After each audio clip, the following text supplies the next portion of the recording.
So you just keep buying. When it dips, you put a little bit more in. When it's super hot, maybe put a little less in. And every single week, like I said, that's like a rule. Every Friday, if I get paid, taking a portion of what I make because that's mine to keep, and then I'm gonna go invest it so it can grow and bring back, more money. And that's where people get scared. It's like, oh, I don't have enough money to do it. It's not that you don't have enough money. It's that you fear what you don't know. And that is called ignorant. And you're so ignorant to the point where you don't go out there and watch the videos. You got all this downtime when you get off work, when you're laid up at home, when you watching Netflix videos, you have all this downtime and you could be doing something better. And you keep telling yourself, I'll get to it tomorrow. And then that time comes around and that action you said you were going to do never happens. Today's guest is Dontez Akram. And I told Tez as soon as he walked in, I said, you're the most repeated guest that we've had on the show. It's the third time that he's come on, and there's a reason why. Because every time that we bring Tez on, he's so open and vulnerable, both with sharing his story, but then everything he's learned and the game and the knowledge. And so with this episode, I had seen that he was getting more and more passionate and sharing more and more about investing. And for those of you that don't know, Tez has made over $300,000 through investing in the stock market and crypto. He's also made $30,000 in passive income from dividends investing. And so I think one of the interesting things for me, even in preparing for this episode, is that typically when we think about investing or long-term investing, we imagine having to put money into a retirement account or a 401k, and it's going to take 20, 30 years for you to see the benefit or what you got from investing. In today's world with crypto and with technology and being able to invest in technology stocks, people are getting returns way sooner. And so if you listen to this, you can go from having nothing in the market to having several hundreds of thousands of dollars in the market, even if you're starting with small amounts. One of the interesting things as I was talking to Tez is that he started with making very small, consistent investments into the stock market. And now he's made several hundreds of thousands. And so before we get into the episode, I do want to say that a little disclaimer that this is not investment advice. It's so important to do your own research, to make sure that you're informed. And we even said that in the episode. But yeah, I'm so excited to share this with you guys. So I'm not going to talk anymore. Let's just get into it. You're listening to The Callum Johnson Show. I'm seeing you on the timeline on Twitter all day talking about investing, what you're learning, your journey, what you've made, all of those things. And so where I wanted to begin is I'm curious to understand, what has the value of investing been in your life? That's a great question, bro. One thing I can count on is for you to come through with great questions. Thank you. For me, it's a sense of identity that I can now take on as a persona in a sense. So what I mean by that is when it comes to investing, I realized, like, to be completely honest, the only reason I got into investing is because I was scared. I started making a lot of money at a young age. And the first thing that my mom always told me is, don't go out making a bunch of money and then end up like these rappers or these athletes. And that used to scare me so much, hearing about how Mike Tyson, had hundreds of millions of dollars and lost it. And just even people that I know personally who made a lot of money, but were never able to keep it.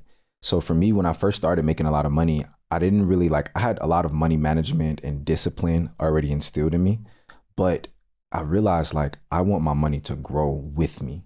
And the only way that I can do that is by acquiring assets. And for me, I always look 5 years ahead. I know I talked about that on a couple of the other episodes, but I'm always looking 5 years ahead because there's a version of me that I am not yet. And I want to make sure that when I become that version, I can thank the version of me right now for making the decisions, making the sacrifices, taking the time out, making the moves now, even though it may be a sacrifice right now, for me to actually live the way I want to 5 years from now. So that's the power of investing in my eyes, that my future self will be thankful for what I do today. Yeah. You know what? And it's why I always love our conversations. And it's funny because people are they say this in the comments on our videos, is even though you're 25, right? Yep. There's a wisdom to the way that you speak, right? There's there's that phrase that people use sometimes, you're an old soul. Yeah. I'm sure that you get that. Mm-hmm. And it's funny, you said that it's almost like your money, it grew with you, it's grown with you. Mm-hmm. And that's not the first time I've heard you say that. There's the pinned tweet on your Twitter right now. Mm. It says, when my daughter was 9 to 10 months old, we had been sleeping on a twin-sized bed on the floor for almost a year. In this picture, my daughter is 5 and now she has her own room in a gated community with a 5-figure net worth. A lot can change in a few years when you sacrifice and hustle for something that's bigger than you. And then you say that line, you said, she grew with me. Mm-hmm. And so we're going to get into investing and how you've made, over $300,000 in the market and passive income and all of this stuff. Mm-hmm. But to begin, I want to kind of start in the beginning. When your daughter's 9 to 10 months old, you've been sleeping on a twin mattress for a year. Like, who was Tez at that point? Because I know you have a lot of wisdom now, but at that point, who were you? I was lost. That's what I was. I was a lost soul. It's crazy because when you go through high school, you go through school, you realize that that's not your true identity. That's the identity that was given to you, right? So, and the reason I say that is because in certain classes or certain, topics in school, I wasn't really that good at them. And I always thought to myself, like, man, I'm not good at any of this stuff. I would have friends who were just amazing at math or amazing at science. And I always felt like I was lacking in all the areas. Nothing really like resonated with me as much as it did with my other friends. And it kind of made me feel less than sometimes. So I always felt like I had to go 10 times harder than everyone else because I felt less smart. And I think a lot of that comes from like my own level of accountability and how I perceive myself. And I never want to look at myself as underneath anyone, but I also know when I'm not as smart as I could be. And in the beginning, when you're investing and when you're starting to understand investing, it's not just investing money, it's investing your time and effort into obtaining information, because that's how the doors open up to even know what to buy, when to sell. That's how you know, is through education. And I feel like my superpower was when I got out of high school and I realized I'm not using any of those subjects anymore. And I can learn sales, I can learn about money, I can learn about investing. And it actually became something that I was fascinated by. So I was like, man, I went down a whole rabbit hole of just YouTube videos. That's like me sitting there at that age, at 21, 20 with my daughter. I'm watching as many videos as humanly possible because I understood the only difference between me and the person who was above me or above me financially is the level of education. And there's a level of ignorance that people are just okay with. And I'm just not okay with that. Like, if I don't know anything about Bitcoin, if I don't know anything about stocks, how is that setting me up? And how can I set my family up? Or how can you say, I want to make sure my last name is wealthy and we have generational wealth? How can you do that if you don't have the information to pass down? You can pass down assets, but that's why a majority of assets, when they do get passed down, they're gone by the next generation. So it's like you have to pass wisdom and knowledge down as well in order for the money to be utilized the right way to be passed down again. And that's where information comes in. Yeah. One of the things that's interesting about life, I think like narratives are important, and also like our self-narrative. Yeah. And it's interesting because you mentioned school. School is kind of the first time we really get exposed to narratives. And so what I mean by that, in school, you kind of have like the jock, or you have the kid that's super smart that everyone's like, he's going to be really successful when he grows up. And even for you, like talking about it, it feels like your narrative when you were growing up was like, I have to work 10 times harder to get the same result as someone else. And so I'm curious, at such an early age, what gave you the belief leaving school that like you could master certain skill sets, or you could learn about investing, or you could obsess on this topic and you could get a certain result? Right. Because for a lot of people, if they weren't the kid in school that like people were looking at to them as like, oh, he's the cool person, or he's like the one that's going to make a ton of money, they just don't have the confidence to like go for it like that after school. So like, what was giving you that belief? Honestly, I would say, bro, it's people counted me out and they doubted me and they talked stuff about me, and I would hear about it and it would make me self-conscious. I would feel bad about how I looked and, what I dressed or how I wore my clothes or what I wore. And I just got self-conscious about things. And I think that because people counted me out, I had realized like I'm already at the bottom. Like I got kicked out of my mom's house. I'm already sleeping on the floor, Section 8. Like not making a bunch of money. I have a car that has like a ticking time bomb in it. You know what I mean? It's like literally ticking. And I just told myself like, there is no other option but to go up from here. And I think the thing that made me really want to dial in and get to the next level is the fact that right after high school, I did have a kid on the way. And every single person who found out after prom was like, oh man, what are you going to do?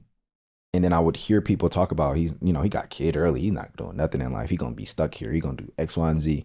And I was just like, bro, like y'all don't know me. You know what I mean? Y'all don't know where I'm going to be at. And what's destined for me is destined for me. No one can change that but God himself or me.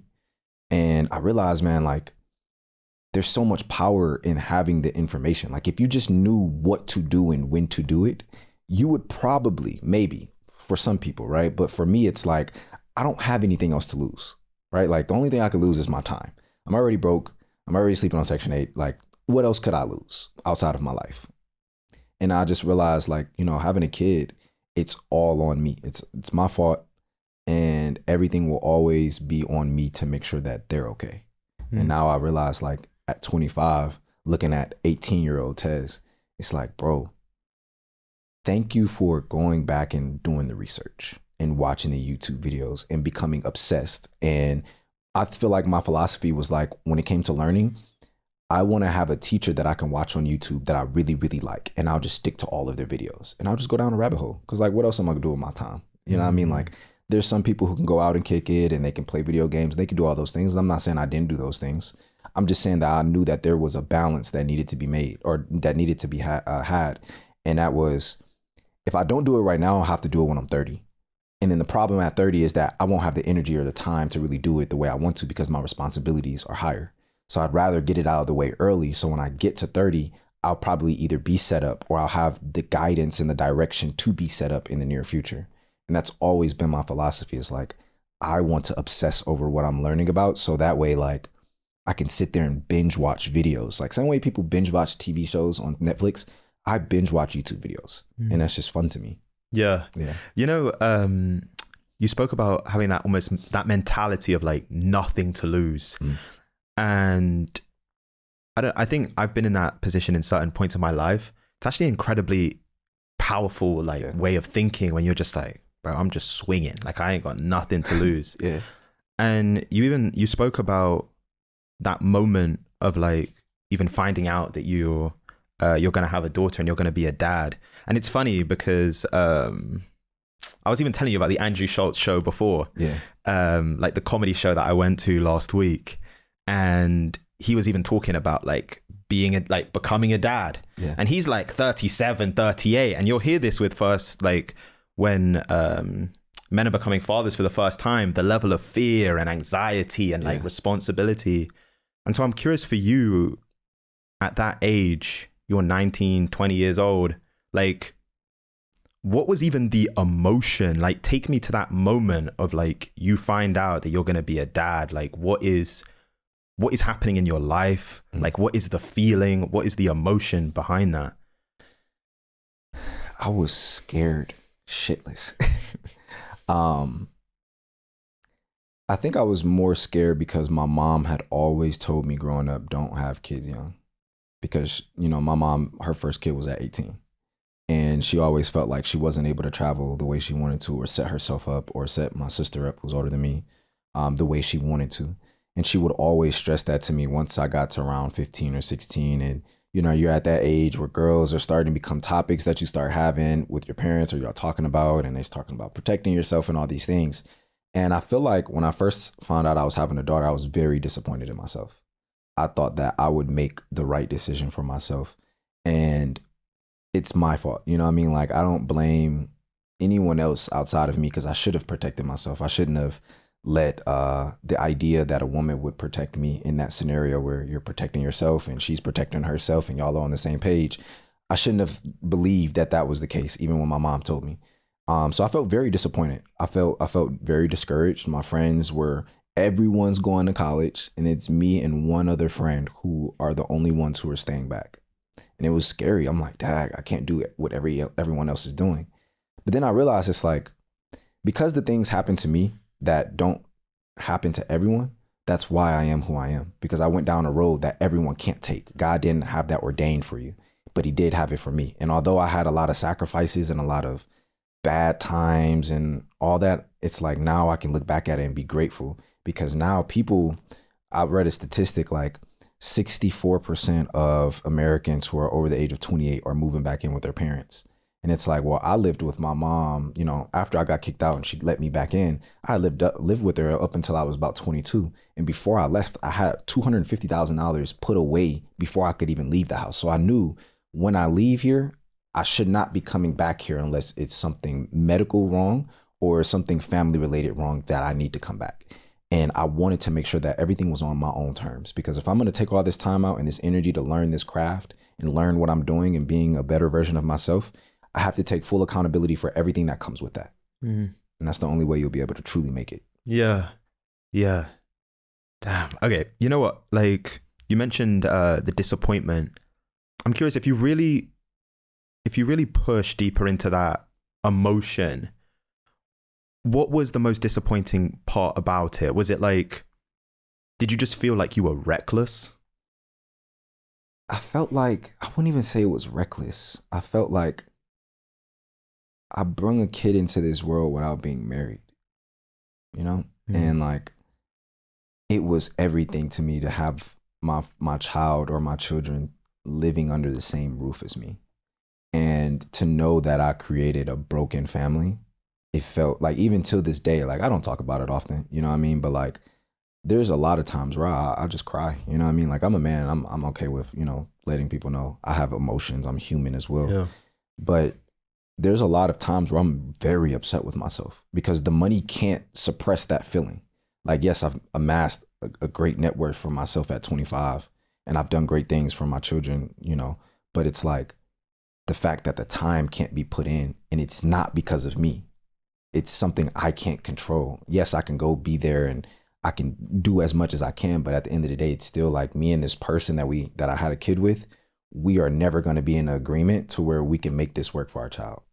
And you shouldn't necessarily do that for your child, but it was just disappointing to know that like I did that and that was my fault, and I don't blame her. You know what I mean? Like it's all on me. I should have made sure I was married first and I protected myself and I listened to the advice I got from men and women in my family.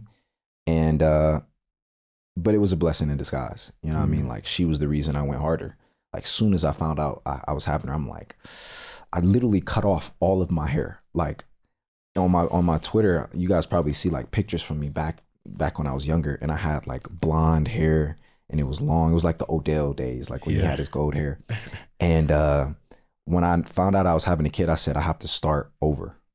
Like my identity has to completely collapse and I have to build a new one. So I literally cut my hair off.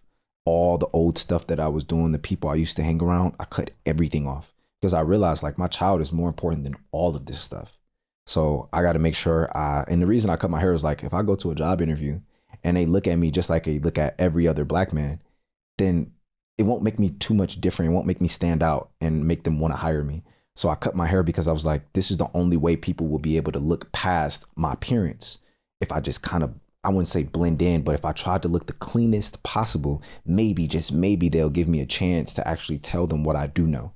And then they'll realize that I am capable of being a great employee. And then, you know, one day promoting me and then one day being able to run operations because I am a leader. But they wouldn't know that if they just looked at me.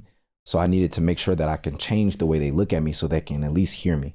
And then once they hear me, now it's like, okay, this guy right here, he's the real deal. He's not like 50 other applicants who came in and tried out for the same exact role. Yeah. You know what? First of all, thank you for just sharing that, because I think it's so real. And it's funny as well because there's something in cutting your hair off, like just cutting it all down. Like I know people obviously do that in like the military and stuff. Like they have to, they do like a buzz cut or whatever. Even for me last week, I just cut my hair off, and it's like, I don't know, it's like almost this commitment to like a discipline. Like I'm just locked in, like I'm not playing, like there's no extra stuff. It's just this and I'm going after it. And it's interesting because you talk about kind of that switch, that moment of like, okay, I have a daughter on the way. I have a little girl coming. I'm going to lock in. I'm going to take responsibility. And it's interesting because we go back to where we were like right in the beginning of this conversation, that picture of you with the pink do-rag and you're lying on that bed with your daughter. it's like that's almost like that rock bottom, like starting point for you. Yeah. I'm curious, what was the first moment when you kind of experienced that feeling of success, right? Because we have that vivid image of you lying on that twin bed, but what was the moment when it was like, this is starting to work in my favor, like this is starting to go my way? Yeah. I felt like when things really changed, I felt like there was a perspective change. Like I just started looking at things different. And it's kind of hard for me to like articulate it, but like I just perceived the world so much differently. Like when I started to watch the YouTube videos and I'm sitting there and I'm looking at my situation and I'm getting motivated by these people talking, and I would literally like watch videos of other people driving the cars I wanted, having the houses that I wanted, living the life that I wanted. And then whenever I was driving, sometimes I'd just sit in my car and I just close my eyes and I would just imagine, because I drove an Impala, and I would grab the steering wheel and I would just imagine what it was like driving a Tesla, because Teslas were new and that's what I wanted. I would imagine what it feels like having a Lamborghini or having a Rolls Royce. And then I imagined what that person looks like if I could become the steering wheel and look back at me, what does he look like? What is he doing? How did he actually get here? And when you be real with yourself, because that's the key thing about this, is like it's a reflection. When you be real with yourself, you realize that all the bullshit that you're doing right now is not going to lead you to becoming that person that has all the stuff that you want. So I realized like you have to be well groomed in all areas of life.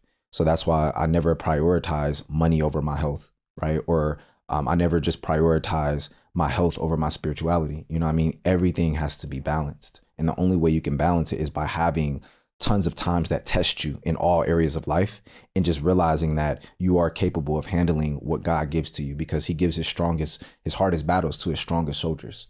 And I feel like that really resonates with me. Like I want to take the hardest route, because most people wouldn't take it. Most people would fold. Most people could not walk a mile in my shoes.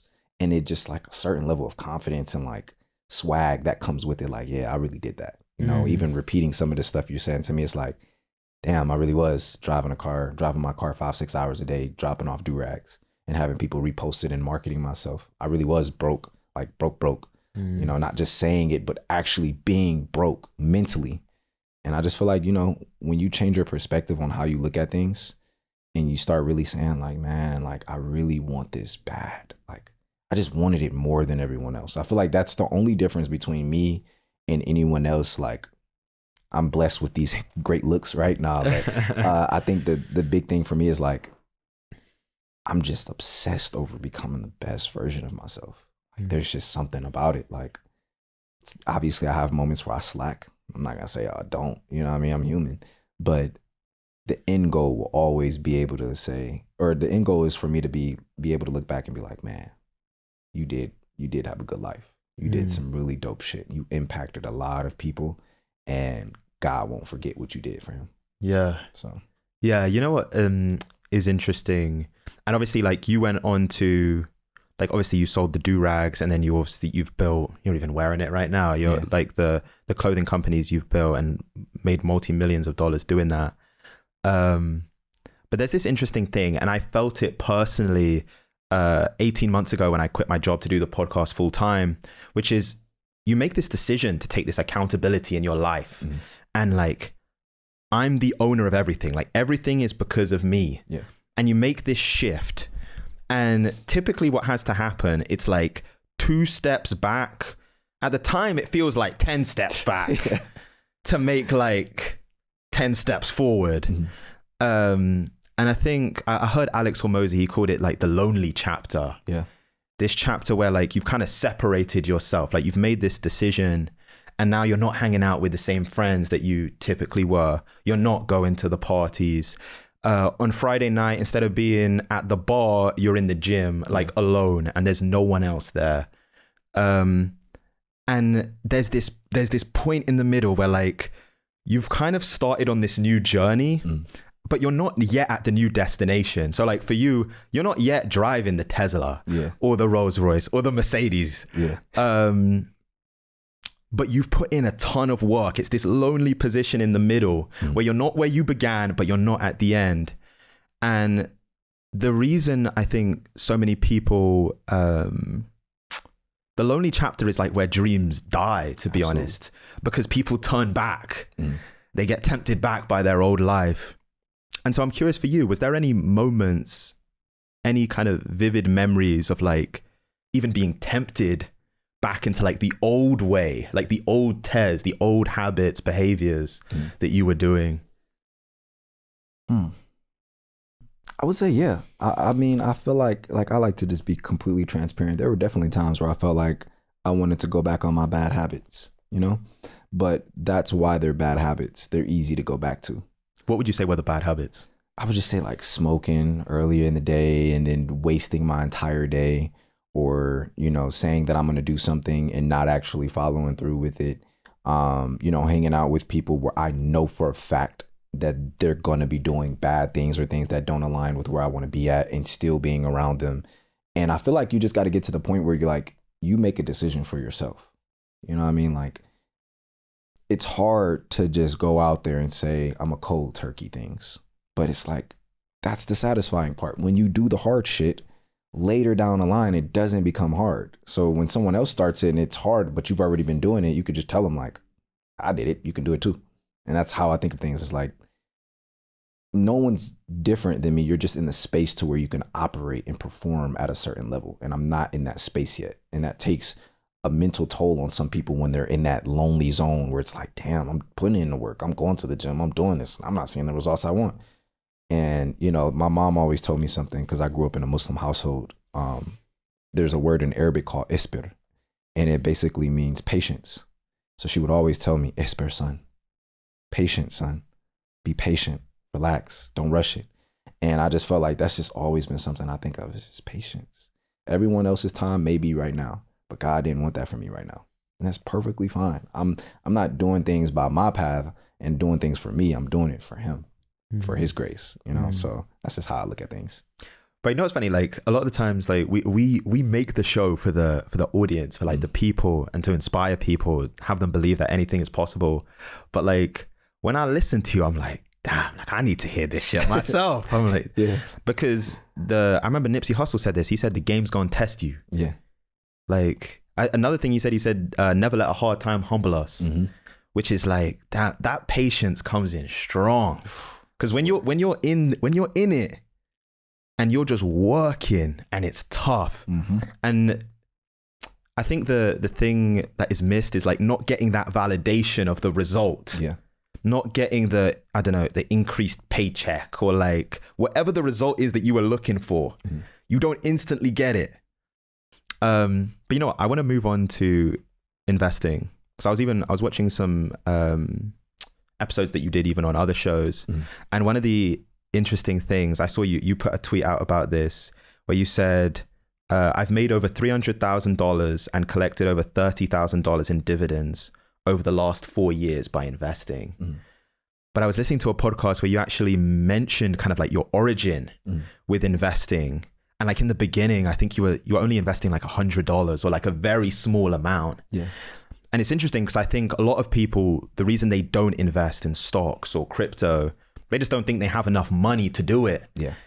And so it was fascinating to me that like, actually in your story, it started with these like very small, consistent amounts. So can you kind of take us deeper into that moment, like your starting point when it came to investing? Okay, quick break. Are you tired of scrolling endlessly on TikTok, watching other people make money? 2 months ago, we had an entrepreneur by the name of Rob Oliver reveal the exact method that you can use to start making thousands of dollars monthly on TikTok Shop. Now, Rob has created a community where you can actually learn how to start making these commissions. Introducing Your First Dollar, the sponsor of today's episode. And so I actually went into the community and I watched some of their lessons, and here's what makes it special. They don't just teach you how to go viral or sell products, they do both. And so I was actually watching a video that they did on how to make viral content that converts into product sales. And right now they have hundreds of members that have gone from complete e-commerce newbies to earning $3,000 to $5,000 a month on TikTok Shop. And when you join the community, you're not just getting lessons, you're also getting access to top coaches, daily live calls, and a supportive community. One of the interesting things is that Rob actually does some of these lessons himself. And so if you're ready to start learning more about the TikTok shop game, head to the link in the description and join your first dollar today. If you're listening to this episode, you have probably thought about starting your own business at some point. And so let me share with you a quick story. My first business was a t-shirt line, and it was a complete failure. Honestly, the biggest challenge that I had was just in launching it. I got overwhelmed with setting up a website, figuring out payments, and just getting started. What ended up happening was that I overthought every part of the process and ended up doing nothing. Well, that changed with the sponsor of today's episode, our friends at Shopify. Shopify is a commerce platform that makes starting and running your business so much easier. And so when I started my most recent clothing business, Shopify gave me everything that I needed. They have a simple drag and drop store editor that I use to set up the website. They also have powerful tools that help with your marketing and your operations. It just took all of the overthinking out of what I was doing. And so one of the interesting things is that so many of our guests, like Tez and Rob Oliver and Kayla Perilla, they all started multi-million-dollar businesses using Shopify. And they continue to use Shopify to run their business. And so if you've got an idea, Shopify is where you should get started. So go to shopify.com/Callum Johnson and you will get a free trial on Shopify. That's shopify.com/Callum Johnson. And when you use that link, not only are you helping yourself, you're also directly supporting the show. So thank you so much. I really appreciate it. Let's get back to the episode. I feel like for me, like I said, I started making a good amount of money at a very young age. You know, once you, like, it may not be crazy to anyone else, but like for me, I was broke, and then 2 years later, I have $100,000 in the bank.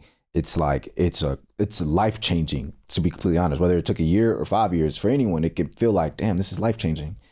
And for me, like I said, I was just really scared of losing my money. Like, I didn't want it just to be sitting in a bank.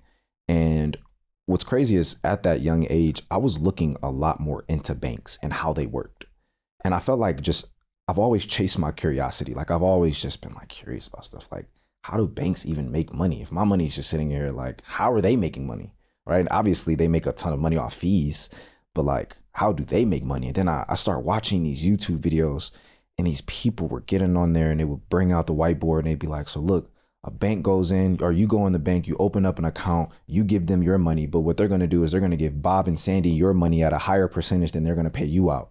So they're going to keep the difference. And then your money is just going to be there sitting digitalized, making 0.5, 0.4, 0.1% of it on your money. And they're making 7-8%, which is 700 times the amount of money that, you know, that you could have been making. And to me, it was just fascinating how like America really did try to finesse us, you know? And I think that we're in a time right now where like that shit's not getting by no more. You know what I mean? And I feel like you have catalyst people who are in the investing world. You got the master investor and 19 Keys and Aristotle and Chris Johnson. You got all these people who are teaching it at such a high level, but simplifying it because they didn't want us to understand the game at that level. And I felt like I wanted to be a part of that. You know what I mean? So in the beginning, it started off with a few $100s because I did not understand it. And I swear, I feel like I remember exactly, I think it was in like 2020 or 2021 where they started releasing fractional shares. And that right there, because, you know, some people at the time, you know, Amazon's trading at $2,000 a stock or a share. And it's like when you're looking at it, you're like, man, I ain't got $2,000 to own one share of Amazon. But then you start thinking about it, and it's like now that you have fractional shares, you can still expose yourself to ownership in this company without necessarily having enough money to be able to buy a whole share. You might be able to get a 10th, a 25th, an 8th or a 4th of that share with the money that you have. And when that company grows, your money still grows at the same percentage. It just doesn't have as much money in there. So you're not seeing as big of returns. Mm-hmm. And once I started like learning more about how these companies operate, like, you know, it was interesting. Like a lot of the companies we know and we drink and we eat and we use, they own so much more than just the underlying that we kind of hear them for. They own so much more. And there's just a superpower in having ownership of something. So in the beginning, I always tell people, man, like, dollar cost averaging is always going to be your best friend, right? Like I'm not some genie or some, investor who's been doing this 10, 15 years. I've been doing this for 5 years and I've been able to quadruple my net worth from just being patient, letting the money sit and buying companies that I truly value. If I'm consistently using iPhones, the chances is that millions or billions of other people are using iPhones. If I love Nike shoes and Nike techs, there's probably a chance that millions or billions of other people like it as well. So why not just expose myself to having that ownership if I'm already buying it for myself to own the shoes? I might as well own some shares, right? And then when it grows and I buy more shoes, it can come from my profits, from me owning it. And it's just like a really interesting way when you start thinking about investing. It's like I said, it's not just investing money, it's investing time and effort into accumulating knowledge that gives you the confidence to make decisions on investments. And that's where people get scared. It's like, oh, I don't have enough money to do it. It's not that you don't have enough money. It's that you fear what you don't know. And you're so ignorant to the point where you don't go out there and watch the videos. You got all this downtime when you get off work, when you're laid up at home, when you watching Netflix videos, you have all this downtime and you know you could be doing something better. And you keep telling yourself, I'll get to it tomorrow. I'll get to it next week. I'll get to it on the 1st. I'll get to it on Monday. And then that time comes around and that action you said you were going to do never happens. Mm-hmm. And now it becomes a consistent cycle. And I just don't want to be the person who tells myself I'm going to do something, I don't do it. Because now my own inner self doesn't even believe me. That's true confidence. When you can believe the things that you tell yourself because you do it. Exactly. You have true evidence, hard proof. There's so much good stuff that you said, and I want to make sure that we double click into it. It's funny, we had a guest come on a few weeks ago and he made a lot of his money investing in real estate like 20, 30 years ago. He bought like brownstones in Brooklyn for like a couple $100,000 and now they're worth millions. And he was saying something, he was like, if I actually wanted to get rich through investing in like 2024, even moving into 2025, it's like, I'm not investing in real estate. Right. I'm investing in the future. And the way that you invest in the future is technology and crypto. And so we're gonna get into both of that because I know that like that's something that you're hugely into. But I want to make sure people can understand what you're saying, especially when it comes to getting started. Can you just explain what is dollar cost averaging? Yeah. So essentially what dollar cost averaging is in my eyes, the way I look at it is that, let's take an apple, for example, right? Not Apple, the company, but just an apple, right? And let's say right now that apple, if I were to go buy it, is $2, right?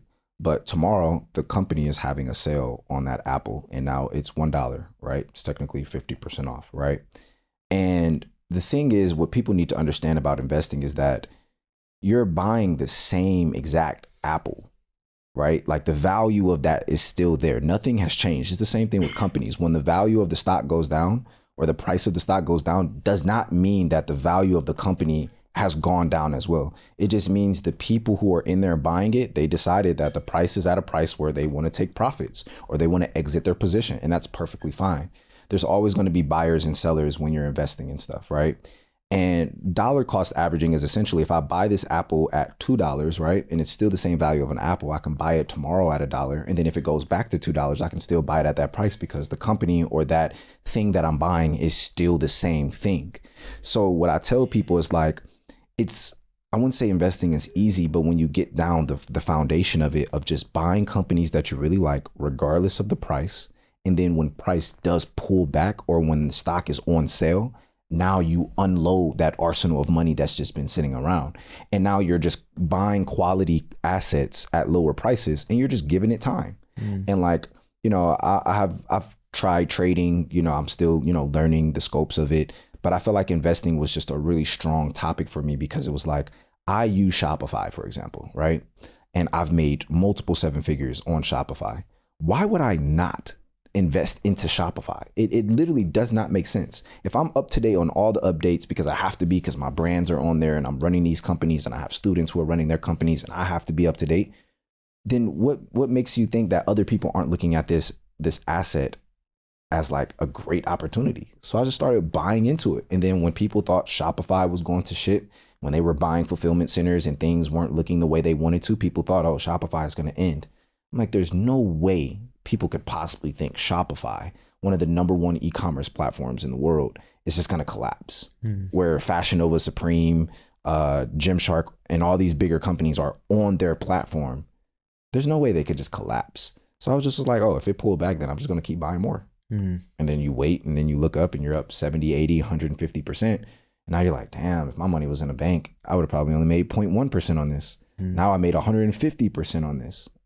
Now it's like, oh, now I get investing. And I feel like for people who are beginning, when you start getting those small gains at 5%, 10%, 15, maybe 50%, you start realizing like, damn, my money working for me is a way better option than it just sitting around not doing anything, because inflation is eating it up regardless. So I would rather have my money growing and beating inflation. So that way the time and energy that I'm putting into my job or into my business, I can buy other things that will beat inflation in the future. So your goal is essentially to like make as much money now, put it into assets now that will outpace inflation and outpace interest rates. And if you think about it like that, it's like you're always getting money now, buying things that will make up for the interest or, you know, inflation now. And then your future self will be thankful because things may be higher or may be lower, but you put up money ahead of time. And now you're not as stressed as some people would be. Yeah. You know what's interesting listening to you? Because I feel like we probably started investing at a similar point, because I remember like 2019, 2020, I was just starting to hear about like Robinhood and this thing of like, you could buy like fractional shares of stuff, and like it was starting to become available on Robinhood. You could literally just download an app on your phone and now you have access to the stock market. And it's interesting because I think you mentioned purchasing assets that are, they're almost like outstripping inflation. Like they're rising in value faster than inflation. Yeah. And so much of what we hear, like we'll even hear this around elections, right? Like politicians will be like, oh, the economy's doing so well. Like look at the stock market. Right. And then it's the thing is like, well, most people, like a lot of people aren't in the stock market. Exactly. So all they're feeling is inflation. Like when I go to the grocery store, shit is way more expensive. Yeah. Or like my home, like my rent is way more expensive. Like they're just feeling all of those things without having the assets. And so the interesting thing, when I started getting into investing and started researching it more, even in preparation for this interview, but even a few years ago as well, you realize there's a certain mindset to being an investor. There's a certain long-term mindset. And so even when we speak about dollar cost averaging and like putting a consistent amount of money into the stock market, and the other thing as well, so you have dollar cost averaging. The second thing that you mentioned as well is investing in things that you really believe in. Yes. So you made your wealth through e-commerce and Shopify. You invest in Shopify because you understand that business. Exactly. And so one of the things that I've learned about investors is when an asset that they own, but they believe in it, when it goes through a dip, they see that as they're buying it at a discount. Yes. They don't see it as a dip, as I'm losing money. Can you kind of just talk about like the investor mindset? Because I think a lot of people, the reason that they get disillusioned, maybe they put money in and then they take it out, or they sell too quickly, or they just give up on it, or they never do it to begin with. There's not an understanding of that investor mindset. Yeah. I feel like it's really like I talked about this in a class yesterday that I did with some students on investing and just money principles and budgeting and things like that. And I feel like everyone has this hat that they're an employee or that they're a current business owner, but you got to be able to rotate hats, right? And the way that I think about it is like if you had a mask on, right? Right now I'm an employee when I'm at work, but when I get off of work, that first minute that I clock out, I'm now back to my current version of myself, or my normal version. And I think of investing as a new persona that you're taking on. And the investor mindset is obviously, buy when people are fearful and you sell when everyone is greedy, right? Or you buy low, sell high, right? And I think for me, when I really had that shift in mindset and really started thinking about investing, it's like, again, you're putting money up for yourself so it can grow in the future. I don't worry about it right now. So like when people see a dip, like you said, I see it as things on sale. Like this is amazing. Home Depot just pulled back 15%. Absolutely. This is a steal. The same way people will go to Balenciaga and they'll see this Balenciaga hoodie that's on sale for 30% off or 20% off or 15% off. That's the same exact way that I look at investing into assets. It's like, oh my God, this is amazing. Thank God. When I see red days, I'm like, oh, what am I about to go scoop off the floor? When I see the whole economy's pulling back and everyone's selling their stocks in crypto, I'm like, this is amazing. You know, I'm happy, right? Because you take active income and you buy either passive income or you buy income that can grow over time. And essentially it's like you're always kind of not playing it safe, but you're always like, hey, things could be worse or it could be better later. Let me just go ahead and prepare myself now. And it's just like, you know, even when you look at housing, right? You know, there's a shortage of houses and they talk about this all the time. Like prices of the houses are too high, but then again, there's not enough houses for people that are being born in America and all these things. And it's like, where do people go, like construction workers or people who build homes? Where do they go to get their supplies? How do you even build a home?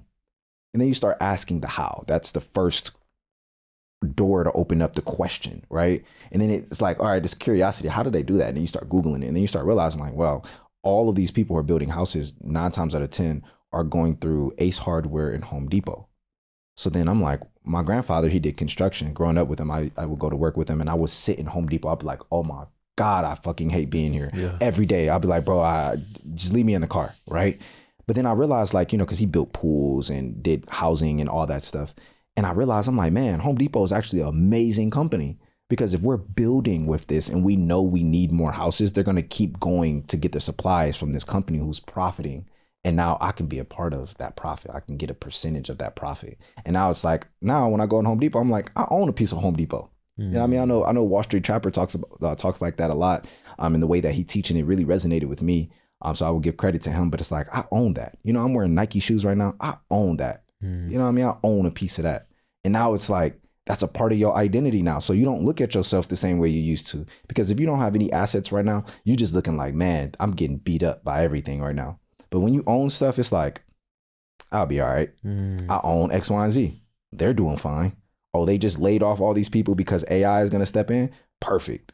And now you just have a different way of thinking about money and what you're going to do. And now you can say, how can I risk $1 to bring back 3 more?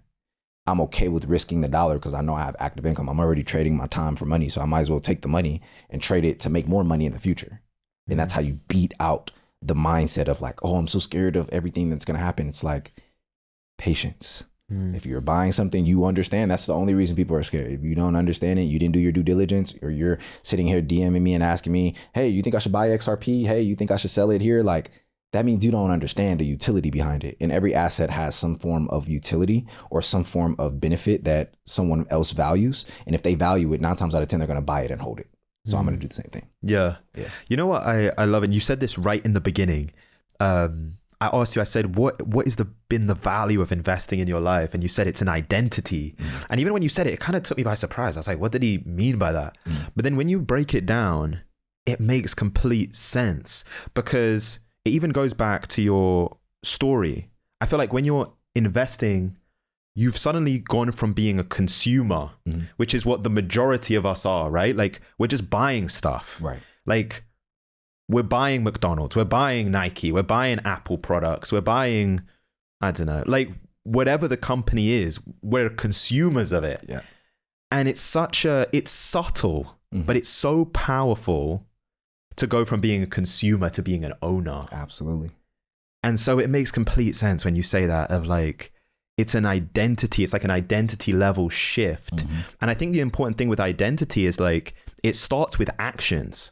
And so when I heard you speaking, and I think you mentioned this on a podcast that I heard, where you were like, what someone should do is every Friday or second Friday, whenever you get your paycheck, take a certain amount out, and even if it's just $100, and put it into an asset or class of assets, and we can get into index funds and all this stuff, but that you believe in, and just consistently do that.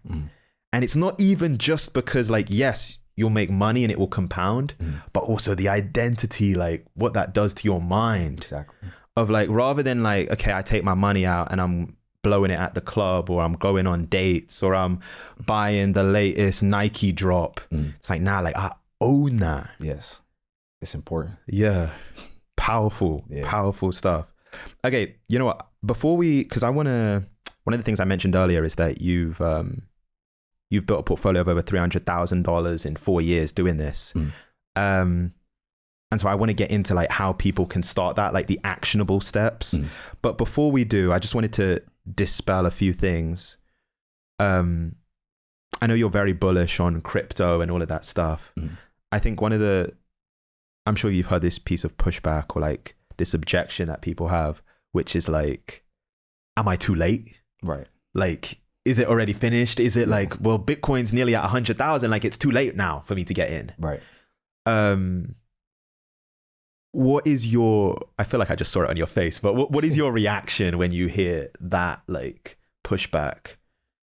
Honestly, it's not I don't look at them and be like, oh, you're fucking stupid. Like, I don't think that. I think like, you just don't know yet. And you will. And it's either you're going to go out and you're going to willingly go find out what it's about, or you're going to get forced to know. And that's usually what happens, right? Like no one was really watching television. Everyone was still watching reading newspapers and listening to radios. And then when it came out, you knew when it came out. And now you're steps behind because the person who looked and seen, what the hell is a television? You know what? Let me get curious about it. And then they start doing research and they're like, oh, well, this company makes it. So I'm going to start, buying into this company. And then you realize like, wow, no one's really watching the news anymore. No one's listening to the radios anymore. Now there's a shift. So I feel like if you you can look at history and looking at history helps determine what you think may happen in the future. And you can kind of base it off, hey, this happened during this time frame. This kind of looks similar to that. There's a possibility that it's there. And all you're doing is like, you're taking probabilities or chances on investments where it's like, this could potentially get here, right? And it won't happen when you want it to. Just know that it'll happen one day. And that's why I like investing so much. It's like, I don't know when XRP will hit $10, but I do believe it will. But like I said, when you're buying certain assets, it's like, you got to have a strategy before you go into it. So when people are asking me like, is it too late to buy Bitcoin and all these things? I'm just thinking to myself, like, why did you want to buy it in the first place? Like, I want to buy it because I think it's valuable. And I think that in the fiat world, things are changing, right? Like the key part about cryptocurrency is that you can't counterfeit it. You know what I mean? Like you can't, like obviously you have meme coins and people can rug pull and you can have all those things and those, crazy stories and stuff like that. But for the main top 20, top 15 crypto tokens and currencies, you can't like create a fake, right? Like how I can take out $1 right now and you won't even know the difference if it was fake or not, right? And the key element about this is that transparency is now readily available to anyone and everyone. So like right now, we don't know what's going on with our money when we pay the IRS or when we pay the government. We don't know what the hell is going on. You see them sending billions of dollars to Ukraine. You see all these things, but you don't see all the other stuff that they're doing with it. The blockchain now allows people to say, all right, if I'm going to put money into this and someone sends a transaction, I can see it. I may not know exactly who sent it, but I can see the wallet address. And now I can say this person sent this much Bitcoin to this person who has a wallet address, but you don't know their name, right? But it's transparency. And now when you bring a level of transparency into things, now everyone's playing on an even playing field. So now it's not the same where you could get over on someone because you can print a certain amount of money and then you can make certain things happen, or you can change media and make people think different. Like, nah, I can see exactly what's going on. And now I feel like we're in a world now where like, you can take out your phone and tap something. What happens when you're able to tap your phone on Doge and pay for a movie ticket? Or you can pay in Bitcoin or something. Now, chances are if someone's going to spend Bitcoin on something, they probably have loads of it, right? But the important part is that I can go to China right now, because if I take out a $20 bill and try to pay someone in China, they're gonna look at me like, you gotta go change this, right? Now, this is a universal currency that I can use. I can go to China and pay in Dogecoin. I can go pay in Bitcoin. I can pay in Ethereum. And I don't have to go out and switch it and all these other fees and all this stuff. I don't have to do none of that. It's literally one tap of a button, one click of a button. And as you look at the world, things are just speeding up. You know what's crazy? Because we were even talking about the thing of like people asking like, am I too late or whatever? And when in 2019, I would say 2019, when I first started considering like investing in crypto and blockchain and Ethereum, I remember going to this guy who was like hugely into it. Like he'd put a lot of his money into it. Yeah. And at the time, I want to say it was at like 14, 15,000, which was like high for that time. Yeah. And I asked him the same question. I'm like, is it too late? Is it too late? And the thing he told me, and I'm so grateful that he told me this, he didn't tell me whether I should buy it or whatever. He was like, just watch some videos and study like the foundations and the fundamentals of like money. Yeah. Because that's one of the things that we're not taught about. And like, if we were going to go into it in this episode, we'd be here for like 3-4 hours. Facts. Yeah. But like the fundamentals of money, and like you even mentioned like fiat currency, like I think the majority of people, and I understand because I was that, have no idea even like what that even means, like fiat currency. Yeah. Or the fact that like when you pull out $1, there is no intrinsic value in that dollar, in that piece of paper. The dollar is really just like a promise. Yeah. And so like there's such a level of depth to it. Yeah. And when you can start to understand it, you'll stop thinking actually about, oh, is it too late or whatever? Because you'll see that there's actually there's a shift. Right. There's a trend. Take me back to kind of your early moments with crypto. Like, what got you to be curious about it in the beginning, and what got you to start investing in that beginning phase? Twitter. Okay. Twitter is I love Twitter. Elon, if you can endorse me, please. Man, I love Twitter, bro. There's so many people, and it depends on what you follow. It's the same thing with social media, just in general. When you follow certain things, you're following it because that's what you like to see.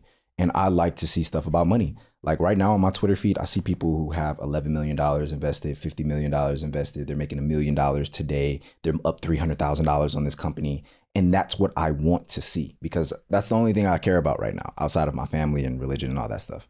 But essentially for me personally, I think in the beginning when I was looking at crypto, I did not understand what none of it was for shit. I could not understand. And that was before you could tap and pay stuff. And that's when I started realizing as the world is changing, you have to be a chameleon. You got to be able to change with it. And you have to always be open-minded, because think about it. The parents that we have who, you know, when cell phones first came out, they didn't want to go learn that. But now they're having a hard time learning it now. So it's like you can be an early adopter. You can be a person who's just interested enough to just look into it and start reading up on it. So that's exactly what I did. I started seeing a lot of people talk about Bitcoin, Ethereum. I started seeing people talk about it when it was at like that 15 to like 20K range. And for the life of me, I still didn't understand, but I was just like, all right, I'll just put some money in, you know, I'll just, you know, kind of sort it out. And then I started watching more videos. And that's why I always tell people, it's like, you have to do your due diligence when you're investing, because you can't just take someone's word for it, because you don't know their strategy. I tell people this all the time. I know a ton of people who put a lot of money into one asset class. They hold it for maybe 5 or 6 months, and then they pull their profits out. But it's like, there's a lot of people who don't understand that there's a different perspective on that. That could be someone's strategy, and then another person's strategy would just tell you, buy a Bitcoin at 95, you can buy it at 80, you can buy it at 85. Does not matter the price. As long as you hold it 5 years from now, you'll be thankful. That's what I would tell you. And now it's like, I don't have to sit there and Hawkeye a chart. All I have to do is do my research, understand it, like to the point where I can tell somebody else about it because I understand it so much. And then taking the risk and spending the money to buy it and just holding it and not worrying about the dips and just looking at it as a sale. And if you don't have the money to take advantage of that sale right then and there, cool. Like, you don't walk into the mall and every time there's a sale, you just spend money. You don't do that. You're like, hey, I don't really have it right now for that. So that's perfectly fine. And I think it's important to understand your expenses, you know, your income, what you actually make. I tell people this all the time. Like, if you don't, like, we look at balance sheets and, you know, profitability within companies, you should be doing the same thing for yourself. I mean, if you make $5,000 a month, but what do you keep every month? That's a huge difference. I tell people this all the time. Like, yeah, I've made a ton of people a lot of money, but that's why I want to talk more about investing going into 2025, is because, like, that's how I've been able to preserve my money. Like, I made a lot of money from one area, but to be completely honest, like, after profits this year and just throughout the last 5 years of just investing, I've made more money investing than I did doing ecom. And that's scary to me, because it's like, damn, I'm actually kind of better at this than this, but this is my main identity. Yeah. And that's where it's like, you got to be able to take that hat off, put the other hat on, and say, all right, I am this person right now, and I'm going to be in this mindset. Yeah. there's a mindset. It's actually interesting just sitting in this seat and like the interviews that we've done, because we've done over 100 episodes at this point, and everyone's been successful, and you start to realize there's a certain mindset and way that they think about money and like managing wealth, and like their inputs. Usually there's I think I remember Big Sean saying this in an interview. He was like, I've met some of the richest people in the world and they don't even really work that much. Yeah. Like their inputs, like the effort that they're putting in is not that correlated to what they're getting out of it. They're putting in a few hours and getting a huge amount on the other side. Right. You know what? I wanted to read out one of your tweets because you've got some of the returns that you've had through crypto is pretty insane. You said, I bought Bitcoin at $19,000. At the time we're recording it, Bitcoin's now $96,000. You bought Ethereum at $1,400. It's now at $3,700. Doge at 12 cents. It's now at 41 cents. XRP at 40 cents. It's now at $2.60. Solana at $33 and it's now at $234. I think one of the things that you've mentioned time and time again during our conversation is research and due diligence. Can you just explain to people, what does your research process look like? Like, how do you get to the point of you find out about something to I'm now ready to put my money behind it and invest over a long period of time? Like, map out to me that process. That's a great question, bro. I actually love that question. My favorite thing to do is like roam Twitter, right? Like, I think the key thing that you can do if you're watching this video is start following the crypto and the stocks and the investing and the budgeting and the money pages on Twitter. And they tweet so much, like there's so much game that you can get, right? And the way that I would do is like you go to Twitter, you find one account that you really like and all the tweets and what they're talking about. And then you go to who they're following and then you start following some of those people. And then now you magically see another person, damn, their tweets are really fire. I really like this. Let me go to their following and follow more people. And that's the first way to get curious about stuff, is just by seeing it, right? And I always tell people, you're not just going to know to invest in Bitcoin. You have to hear about it from someone else first before you get curious enough to actually do it. So the first part is seeing it. The second part is getting curious about it and being curious enough to go look it up, right? So then you start watching those, you start looking at the Twitter videos, or you're reading the tweets and threads, and they're breaking things down in Bitcoin and how the blockchain works and all these things. And now you're like, this is really interesting. I want to learn a little bit more about it. So now you go to YouTube. So you start off at Twitter or Instagram because you follow those pages. It doesn't matter what social media platform, as long as they're talking about the thing you want to learn, right? You start off by getting curious from seeing it, right? Then you are curious, so you look it up. You try to find answers as to why this works this way and how it works, right? And then after that, it's like your next phase is now proof of everything. So now I'm hitting Yahoo Finance. I'm hitting Seeking Alpha. I'm hitting investing.com. I'm watching the top, the top reports on YouTube about certain companies or about certain cryptos. I'll start watching the top YouTube channels that talk about crypto heavily, and they break it down in a way that I like it.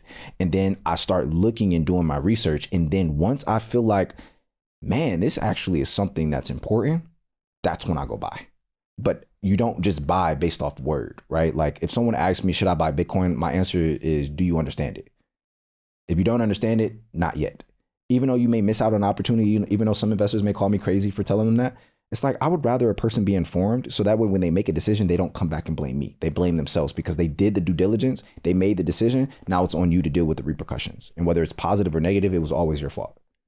So it's like the same way you take accountability for things that go left, you got to take accountability for things that do go right. You know what? It's interesting. Back to that same guy that initially I spoke to about getting into crypto. He said the mistake that people make is they always want to know when to get in. Yeah. And you mentioned it because you said like you would actually advise people that if you do not understand it, then don't invest. Exactly. And he told me the same thing. And he said the reason why it's not about knowing when to get in. You need to know when to get out. Facts. And the only way that you know when to get out is if you actually fundamentally understand what's going on, right? Otherwise, you're just looking at what everyone else is doing. Right.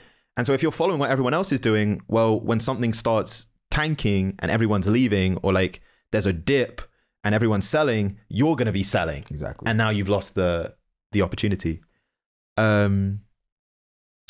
Okay, here's where I want to go next.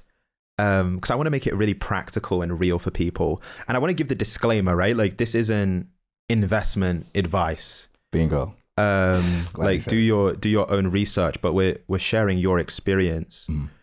What was kind of like the last crypto that you got super bullish about and you invested in it? Like, what was some of the reasons why you got bullish? What was that research process like? Like, what was the last thing that you were like, okay, this is something that I just feel good about. I want to put my money behind it. Man, honestly, I've been doing research on all of them for so long that like I understand the difference between like meme coins and altcoins and the primary coins that you should be investing in. So there's certain coins like Bitcoin, Ethereum, Solana, XRP. Those are like, I wouldn't say safe bets, but those are better places for your money to be sitting, and you can have less worry in those. But when you start, investing into the meme coins and things like that, you can see major pullbacks, but you can also see major moves to the upside, right? For me personally, I think that the way that I kind of look at things when it comes to investing and just in general is just like, I just want to get things at a really good price. You know what I mean? Like, I just want to make sure that I'm making a smart decision for me in the future. And when it comes to like cryptocurrencies and just buying into them, like I said, you really got to understand why you're getting it and why, like, before someone asks, should I buy? Like I said, you got to know the why behind it. And I think essentially, like, for any individual who's getting started into investing, like, you got to really look at it like, do I even have the patience to invest? You know what I mean? Like, do I have the patience to sit here and wait? Because sometimes people put too much money in the market, and then now other things in their current life is taking a downturn, right?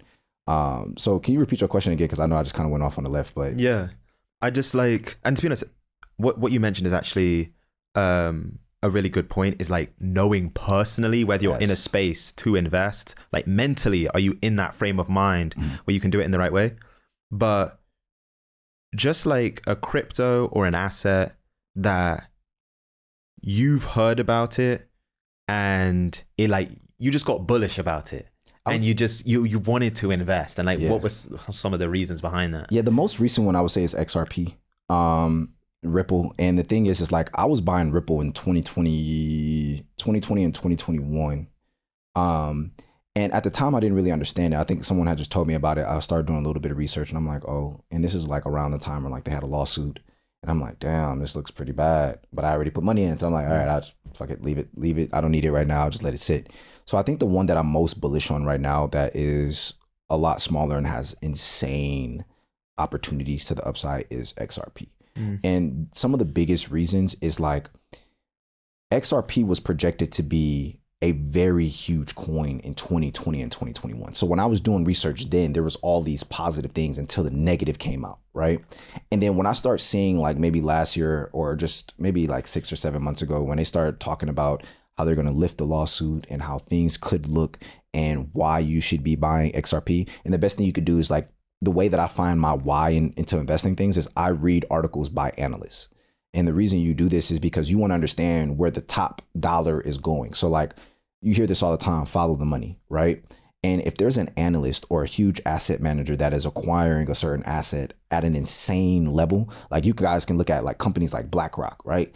If you don't know, I won't talk about it in this YouTube video because you gotta be careful with certain stuff you say about certain companies, but BlackRock is one of the biggest companies as far as assets go. And when you follow the money, you can literally look at their balance sheet and say they own all of this. Chances are, if they have all of this money, I'm talking billions of dollars into certain companies, I'll be fine investing into those same companies because they're the top asset managers, or they're the top companies that invest into other companies. And essentially, when it came to like XRP and when things started getting lifting, I just started reading more of those articles. You know what I mean? Like, an inside look at why XRP should be one of your top holdings. That's literally like one article's entire headline. And I would just sit there and I would just read the article. And then there's another article that's like why you shouldn't buy XRP. So I do want to know the downsides too. I do want to know the negativity to it, but I don't let that consume so much of my brain that I miss out on an opportunity. So those are just a few of the reasons that I kind of like looked at XRP. And even right now, I think it's like trading at like $2.40 or something like that. But I have high hopes for it because I already knew years ago it was something that was really bullish, right? It was moving extremely fast. and a lot of people were, talking about it. But now when we look at crypto, it's just being adopted faster and easier, right? Like I think like the retail side of things, like people like us who have like maybe less than 100 million who are spending money on these investments and things like that, it's just becoming easier to digest what exactly it is. And like I think there's like a percentage, like I think it's like less than 4% of the world really understands crypto. And it's like 4%. Like I have 96% to go for me to really be, and even if it moves 2%, you could possibly be wealthy depending on how much money you put in. So it's like there's always this like probability, like if it got to 6%, if it got to 8%, if they started making it something that, banks are mandatory to use, airlines, movie theaters, rent, taxes, and IRS, like if they're normalizing this, chances are I should probably just be putting more money into it and more time and effort into learning it. Yeah. You know what? I was watching a video about this and it like clicked to me the way that this person like framed it. His name is Raul Paul. I know what you're talking about. Like been investing for like a long time. I think he's been an investor for like over 30 years, he was saying. And he gave this example. He's like, because he was trying to share like the opportunity that we have with crypto and similar to what you said with like these blockchain and this new technology, the fact that you can invest in it is actually pretty rare when you look historically. So he gave the example of like Facebook, right? He was like, if you wanted to invest in Facebook in the early stages of Facebook as just like a normal American or just like a normal person, you would have never been able to do that. Yeah, exactly. Like you would have had to have been a VC, or you would have had to been like an angel investor that had access to Mark Zuckerberg, the founder of Facebook at that time, and like try and write a check in. But now with blockchain and crypto, people all over the world exactly can invest into like this emerging technology, like similar to what you were saying, at a pretty early point. Very early. Where like that wasn't the case, right? And so it's like I think one of the things, and we should actually talk about this, of like the balance that you have to your portfolio. You know what? Let's do this. First, can you kind of give an overview of crypto? Because I think people, like when you say crypto, people think of anything from Bitcoin to like Dogecoin. Right. And they're very different, right? Like kind of when I was breaking it down in my research, you have kind of like the established cryptos, which are like your Bitcoin, your Ethereum. You have like the mid-level, like Solana, Cardano. You have meme coins. Like, can you kind of just break down these different, almost like categories, but then also the risk profile? Right. Because obviously like a Dogecoin is like a whole nother level of risk than like a Bitcoin. Absolutely. Can you just kind of give people that overview? Absolutely. So cryptocurrencies in general is a digitalized currency, right? And the goal of cryptocurrency is, again, transparency, but to be able to have quicker transactions across the world, right? And essentially what you want to be able to do is if a country needed to send money to another country, normally what you would have to do is that country would have to change their money, their currency, into the other country's currency and then send it. And then there's this time period that they have to wait until they receive it. And then there's this whole verification process and there's all these different things. Like a Western Union or like these. Exactly. Yeah. Yeah, like a Western Union or like a MoneyGram and all these different things. But when you look at cryptocurrency, right, if a country, let's say, just in general, let's just say a country, if a country wanted to send another country money for aid or for certain things, with cryptocurrency, all they have to do is have the actual currency itself. Then they can switch it to a different currency to make the transaction in. So it can be a fast transaction. It can be, may have less fees depending on which cryptocurrency it is. And then they can receive it in that cryptocurrency and change it to their own fiat if need be. So there's less hassle going between moving fiat and digitalized moving currencies, right? So it just makes the process of transactions a lot quicker and easier. Another big thing is, like you said, those classes, right? That's kind of how I like to look at it. Like you have the top of the class, right? You got the Bitcoin, the Ethereum, you got all the big ones, right? Then you have the middle ones, right? You have like, the Cardano, and then you got Maker, and you got all of these other ones, right? And then you have the meme coins. So essentially, the top of the top, that's why I say it's like a safe. It's like a blue chip company. Like if you look at stock market, you look at like companies like Disney, Nike, Coca-Cola, all these bigger companies that we all know and have been using since we were born, right? Those companies aren't going anywhere unless there's something that drastically happens with the CEO or the company itself and the foundation. It'll probably collapse or something like that, right? But for the most part, they have tested and proven over time that they are here to stay, right? And that's why companies pay dividends as a way to show people that, hey, we are profitable and we're open to sharing our profits with our investors as a way to bring in more money for them to go out and buy assets and help with the company and do all those things, right? And essentially, if we were to flip it around, when you start looking at altcoins or meme coins, right?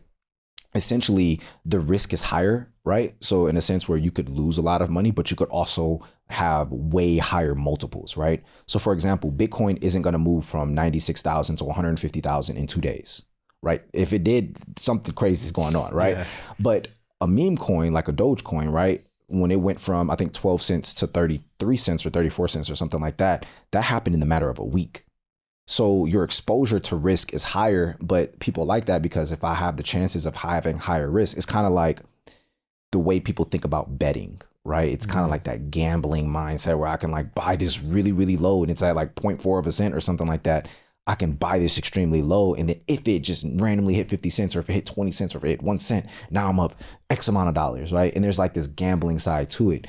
But really when you're looking at those altcoins and meme coins, what I look at is obviously utility, right? Because you always want to make sure that that is something you understand about crypto, but the community that backs it, right? So the most recent, meme coin that really popped off was just a chill guy, right?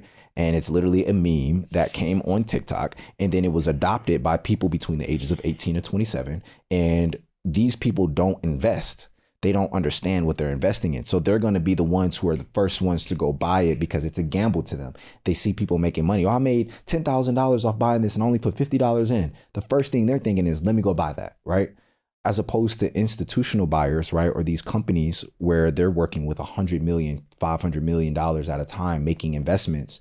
They're not looking at that. They don't care about quick returns. They care about, can I get a 1% or 2% move on this company or on this asset so I can actually take the profits, we pay out, we get our percentage, and then we pay out the person who we manage this account for.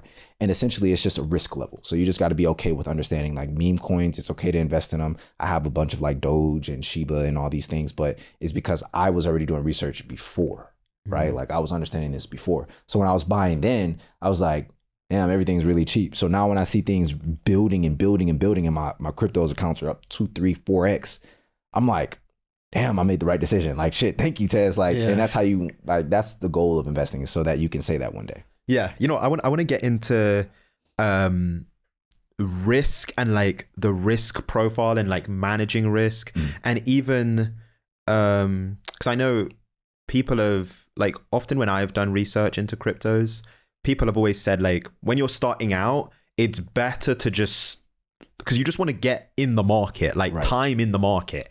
So just start with like some of the more safer established coins, so like your Bitcoin, your Ethereum, back to what we were talking about in the beginning of like just building that like ownership mindset. Like that's the kind of way that you start, and then when you want to go a bit deeper, then you can start looking at like the mid-level like Solana or Cardano, and then if you're really like want to increase your risk profile, then you can start to go to the meme coins. But like once you kind of understand what's going on, exactly. And I heard you say this actually recently on your Instagram story. You said, I buy things that I understand and I hold them over a long period of time. Everyone is out here acting like they know everything that's going to happen in the crypto world. You said, I don't know everything that's going to happen. And then you also mentioned that you usually have a sense of like, what's your price target? And then what is your stop loss? Exactly.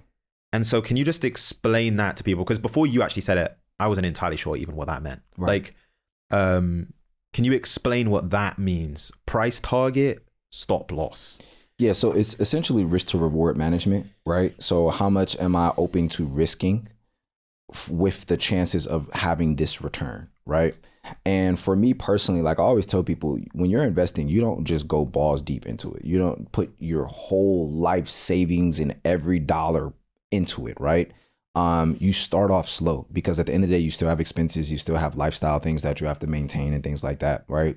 And when you start increasing your active income, that's when you start increasing the income that goes into investments, right? So essentially what most people do is they increase their income and then they increase their expenses because they're trying to keep up with a lifestyle or a perception that they, look like they have a lot going on. And once you just get to the point where like, I don't give a fuck what no one else thinks or how they feel about what I wear or what I drive and things like that. I care about what I think. Then you start realizing I should probably just keep my expenses low, keep raising my active income, and all the extra that's on top, that difference goes towards investments, right? So essentially when you guys are looking at investing and really like trying to really take on this thing, it's just a consistent game. Like that's the only goal for you, is just to stay as consistent as possible, right? So when you're looking at risk to reward ratio, right, it's essentially like if let's say a stop loss, right? A stop loss basically means I am open to losing this much money. I am okay with this. If your stop loss, right, if you don't have a stop loss, you could keep losing and losing and losing and losing and end up going broke, right? So you have to have a point where you say, I'm going to cut my losses right here. And if it ends up popping back up or if it goes lower, I'm perfectly fine. This was my rule, right? So like I have investing rules. If I'm going to buy into something, let's say if I'm buying, let's use Shopify, for example, let's say it's trading at $50 a share, depending on how much money I go in, right? So like, let's say if you put in 100,000, your risk to reward ratio may be smaller than if you put in, 5,000, because you're looking for a bigger move to make a substantial amount of money with lower capital rather than having a ton of capital. You just need a smaller move to make a big amount of capital because you're using more money, right? So essentially, if you don't have a stop loss, you could just keep losing and losing and losing and losing. So before I invest, I know where I want to get out. If I'm putting in 10,000 and I only want to risk $2,000, I'm only going to risk 20%. So once this comes down 20%, cut my losses, and I'm okay with it because that's my rule. But when things start hitting your price targets, essentially if Shopify is trading at $50 a share and my goal is to sell it at $65 a share, right? Once it gets to 65, I listen to my rule. However, sometimes you don't always just liquidate your entire position, right? So let's say I have $10,000 in Shopify and it moves to $65. I'm not going to take all of my profits right then and there because the company could report great news and it could be looking to the upside and keep going up. So I want to keep myself attached to that exposure. So what I'll do is I'll take a percentage of it. I'll say, all right, cool. We hit our first price target, 65. I'll take off 30% of my money. So now you're taking some of that money back out of the market and you keep it in on the sidelines or you're keeping it for yourself or whatever. Then it hits your next price target. So now let's say it's $73 because we charted it out on a chart and we understood that price has memory. And once it gets past this price here, 9 times out of 10, it'll return to this price before it retests to go higher, right? And essentially you can start looking at charts and saying, well, based off price in history in the past, it reached this level. And when it broke this level, it kept going up to the upside. So once it broke my first price target, now I can say the next price target would be this part because these 3 candles in the past were here and it rejected once it got there. So the chances of it getting there and rejecting again is very high. So now I'm just going to keep some of it, let it hit my next price target. Hits my price target, you can either exit the whole position or you can shave off a percentage of it. And that's just the premise of risk to reward. And you have to have a risk to reward. Like you don't want to be buying, and this is why I tell people buy stuff you understand and buy high value companies, right? Companies where you can actually read their balance sheets on Yahoo Finance. Because here's the thing, people invest into the small stuff because it looks like, oh, it's only $2 right now. I could just put $10,000 in. And if it gets to $5, then I'll have $100,000 or something like that, right? That is not how you do it. You buy high value companies that go cheap, that are cheaper than, the price and the value of that company. You don't go buy companies that are not valuable and hope that one day they become valuable because the chances are it's not going to happen, right? So essentially that's risk to reward, how you look at it. Essentially it's the same thing as if I have $1, I want to risk $1 to bring back $3. If that works out, now I have $2 extra. So now I can risk another $1 to go bring back 5 or 6 or 3. And that's just how you have it. And essentially by knowing these things about investing, and I wanted to kind of say this a little bit earlier, because I know you were saying like, you want to break it down in a way where people really understand, right? To me, the way that I understand it, and I think that'll help the audience really understand, is like you're a warrior, right? Like being in the United States, you are a warrior. You are always at war. You're at war with yourself. You're at war with media. You're at war with the government. You're at war with everything, right? And a warrior never goes into battle without his weapons, right? So investing, money principles, rules, self-disciplines, all these different things, these are new weapons that you're adding into your arsenal. So now the warrior who understands how to use a bow and arrow when it comes to long range, as opposed to the warrior who only knows how to use an axe or only knows how to use a sword, is massively at a disadvantage than the one who doesn't, right? And that's why it's so important where you learn these skill sets, you get the knowledge, because your arsenal of what you can use and how to use it becomes larger. And now you become a more resilient warrior. And now you're able to test, wars and essentially go to war and win these wars because you know more about what's going on with it. And I hope that was a way where, like, let me know in the comments. I don't know, like, let me know if that makes sense. That's just the way I like to think of it. Yeah. Actually, that's such a great analogy. And you mentioned something else earlier. You said, being like a chameleon or like having to wear different hats. And I think we're in like this unique point in human history where things are changing so fast and rapidly. And even the way that people are making money, it's happening so rapidly, is like, it's even more important that you have the skill sets and all of those things. Like, we haven't even spoken about, well, we've spoken a ton about crypto. We haven't even spoken about AI, right? And all of it, like the way that things are changing. And so I think you're right. Like, you need to be adaptable now more than ever, because when even like our parents were coming up or grandparents, things kind of moved in like a slower way. Even the way that people were like employed, they had jobs for like 20, 30 years. Now people are talking about, AI's coming and people could be out of a job in the next 2 years, the next year. Like, things are just moving at a quicker rate. And so I think that analogy of the warrior is a great one. You know what? There's a few things that I want to touch on just quickly. One of the things you mentioned, and I wanted to make sure you elaborated on this because I think it'll be valuable to people. You said price has memory. What does that mean? So essentially, if you go look at the S&P 500, right, and let's say you took the lowest points during the S&P 500 over the last few decades, right, you can essentially see, if you drew a trend line, right, the S&P 500 historically has gone up, right, but there are certain levels that the price comes down to, or certain percentages that it comes down to, where it says, where investors or people in general come in and they say, this is too low. We have to buy right here. This is an opportunity for me to come in and buy at a great discount. So buyers step in, right? Same thing on the opposite side. When things are too hot, sellers are looking at it like, this is the time. I don't think it's going to get past this roof or this ceiling. I'm going to sell right now, right? And essentially, people go back and they look at charts and they're able to see, based off of what each candlestick did at certain prices, it determines whether or not, like, it determines what was going through investors' mind at that time, right? So if you're looking at a chart and you see, stock going up, and up, and then it reaches this point that it reached 2 years ago and it just sold off dramatically, right? That means that investors, once it got to that point, it's too hot, right? Or they're just, open to taking their profits early, and they're going to remove their profits, and that's when it goes down, right? So essentially, like, price has memory in a sense where if you go back and look, it's pretty much like you can go back and say, all right, this price of this stock got to this point 9 times out of 10, because it got to this point 3 times, it'll probably get there a 4th time or a 5th time.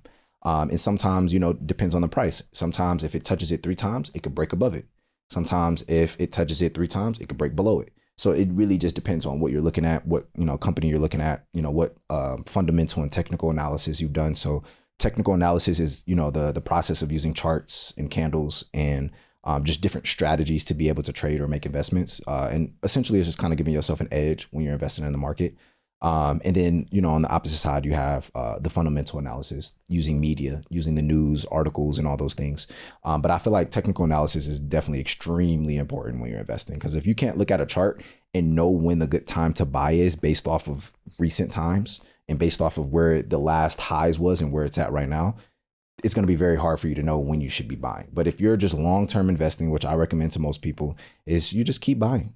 When it dips, you put a little bit more in. When it's super high, maybe put a little less in. But it's in the middle, you keep buying. And every single week, like I said, that's like a rule.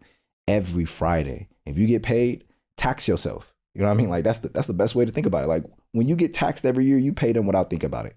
So why is it like in the book The Richest Man in Babylon, a portion of all that you make is yours to keep, right? So why not tax yourself so you can keep it for you and put it into something that'll grow? And that's how like I think of it. Every Friday, if I get paid, taking a portion of what I make because that's mine to keep, and then I'm gonna go invest it so it can grow and bring back, more money. Yeah, I'm so glad that you gave the breakdown. And it's interesting, like I said it earlier, it's completely true. This conversation could go on for hours. Like there's so much when it comes to investing. And even when you were speaking, because you were talking about like price has memory, and there's certain points where like if you look historically at something, it will get down to a certain price and then it will bounce back up. I'm assuming the reason why is you have different types of investors, right? Exactly. Like a lot of the times we think about like retail investors, like everyday people that are on like Robinhood or whatever that are like putting some money. But the majority of like the stock market, and increasingly with crypto, is now institutional investors. Exactly. Which like these huge funds or pensions or like people that have billions, like a ton of money. And they're probably doing more of that quantitative analysis of like, once it gets here, we're getting in. And so that will influence. You know what? Here's where I want to go next. Man, painful lessons when it comes to crypto and investing. Boy, oh boy, is it. You know what's funny? And he's going to hate me for mentioning this, but my older brother, and I think it happened about a year or 2 years ago, a few years ago. So it's not as painful, but I know it's still painful to him. He invested, like a significant amount of money for him in Luna. And he was super bullish about it. And he was like, this is it. And like, he had such high conviction. And the reason I bring it up, because you mentioned stop losses and like having that point where like, if it gets below this number, I'm out. And it's funny because he was telling me about this recently. He was like, it kept going down and down. And I didn't have that number of like when I would get out. And then it went basically to zero and I lost everything. Exactly. And so can you just reflect, I don't know what, like when I say painful losses from crypto or investing, like are there certain stories, moments that come to mind of like, because some of this shit you just have to learn the hard way. Yeah. I say one of the ones that's the most painful is and this is great because we're talking about crypto, but it was when Coinbase IPO'd, right? And essentially when a company IPOs, they basically go into the stock market and you're now able to buy shares and, do all that stuff, right? And I was so like into crypto, and I'm seeing and it's, it's climbing. Bitcoin's getting to 20, 21, all this stuff. And Coinbase releases now there's a platform or a broker that you can now go through, and it's regulated to where now you can go in there and buy it and own it. And it's a US app, right? So I was so bullish on it. I'm like, bro, everything's going to go through the roof, blah, blah, blah, all this stuff. As soon as they came out, put $15,000 in. And when I IPO'd, I think they IPO'd at like maybe $230, $250. And I think that because I never invested when a company IPOs, I learned a really big lesson.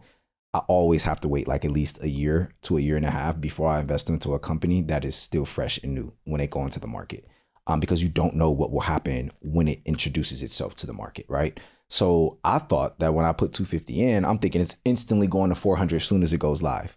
Wrong, right? There was a bunch of news that came out, their numbers weren't where they needed to be financially, and the market ends up pulling it back. It pulls down. Now I'm looking, I think it was at like 240, and then in a few weeks, it was like 130, but I didn't have any stop losses. So now my 15K just turned into basically 7,500.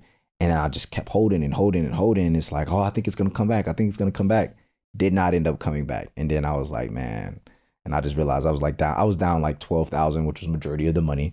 I said, I'm just cut my losses here. And then lo and behold, I should have been holding longer, right? Yeah. That's why you got to understand the companies you buy. If I kept holding it till today, I would probably just now be at break even or something like that, like close. Yeah. But at least I would have had the 15,000 back, and I would be great right now. So yeah. It's like with investing, it's weird because it teaches you a lot of stuff about like yourself. Yeah. Sometimes you're just like too quick to pull the trigger, or you weren't disciplined enough, you weren't patient enough, and it's like something in you. Like what's some of the development that you've just seen personally, like you've just felt it like as a man, like just moving through your life, just through like kind of mastering this, like staying on your square with it? I think, bro, honestly, like I just, like you said, like everyone has this voice in their head that talks to them. And I realized like that voice when I take action on something, it gets sporadic sometimes. Like, oh, but this could happen, and this could happen, this can happen. And it's like, what I've learned, to be honest, is just like to calm myself. When you make a decision, most people rush to the next thing, or they rush to want results and things. And it's just like, if I'm gonna make a decision, I have to have enough due diligence to know why I made the decision in the first place, and to stick with it and stick to my rules.